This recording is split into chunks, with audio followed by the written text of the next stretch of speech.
तो तैयार हो जाइए संगीत की उस सबसे बड़ी रात के सबसे यादगार पलों को एक बार फिर से जीने के लिए। 68वें वार्षिक ग्रैमी अवार्ड्स के इस खास विश्लेषण में हम बात करेंगे सबसे बड़ी जीतों की, उन ऐतिहासिक लम्हों की और कुछ ऐसी जरूरी बातों की जिन्हें जानना बनता है। तो चलिए सीधे शुरू करते हैं। सबसे पहले देखेंगे रात के बड़े विजेता कौन रहे, फिर नजर डालेंगे कुछ रिकॉर्ड तोड़ने वाले पलों पर, समझेंगे कि भारत के साथ ग्रैमी का क्या रिश्ता है और आखिर में कुछ जरूरी जानकारी के साथ इसे खत्म करेंगे। तो सबसे पहले बात करते हैं उन 4 बड़े अवार्ड्स की, वो बिग 4 जिनका हर किसी को बेसब्री से इंतजार रहता है। और ये लीजिए रात का सबसे बड़ा award, album of the year, गया बैड बनी को। उनके स्पेनिश भाषा के एल्बम ने ये अवार्ड जीतकर म्यूजिक इंडस्ट्री में सचमुच एक नया इतिहास लिख दिया है। इसके बाद आता है रिकॉर्ड ऑफ द ईयर, और ये अवार्ड मिला केंड्रिक लामर और जेजा की पावरफुल जोड़ी को उनके ट्रैक लूथर के लिए। क्या कमाल का कॉम्बिनेशन था। सॉन्ग ऑफ द ईयर, जो कि बेहतरीन गीत लिखने की कला को सम्मानित करता है, वो गया बिली आइलिश को। उनके गाने वाइल्ड फ्लावर ने सबका दिल जीत लिया। और आखिर में बेस्ट न्यू आर्टिस्ट का वो प्रतिष्ठित अवार्ड मिला ओलिविया डीन को, जो अपनी सोलफुल आवाज से पूरी दुनिया में छा रही हैं। लेकिन रुकिए, कहानी यहीं खत्म नहीं होती। ये ग्रैमी नाइट सिर्फ बिग 4 तक ही सीमित नहीं थी। इस साल कुछ ऐसी जीतें भी हुई जिन्होंने हमेशा के लिए इतिहास बना दिया और म्यूजिक की दुनिया में एक नई बहस छेड़ दी। 27, जी हाँ 27। केंड्रिक लामर ने तो कमाल ही कर दिया। बेस्ट रैप एल्बम के लिए अपनी जीत के साथ अब उनके पास कुल 27 ग्रैमी अवार्ड्स हैं।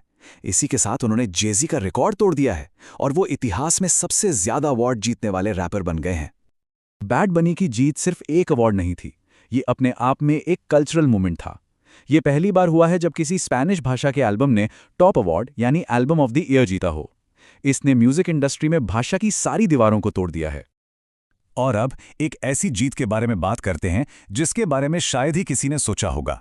90 साल की उम्र में दलाई लामा ने अपने एल्बम मेडिटेशंस के लिए बेस्ट ऑडियो बुक कैटेगरी में अपना पहला ग्रैमी अवार्ड जीता।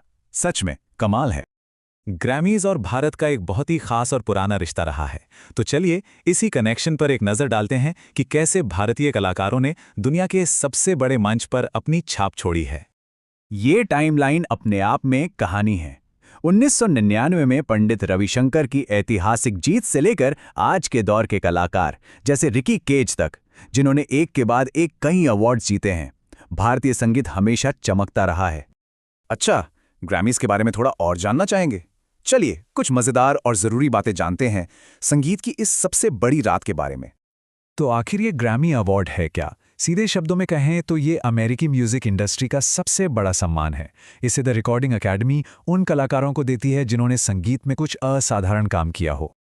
और क्या आप जानते हैं कि ग्रैमी को हमेशा से ग्रैमी नहीं कहा जाता था? जी हाँ, 1959 में जब इनकी शुरुआत हुई तब इनका नाम ग्रामोफोन अवार्ड्स था।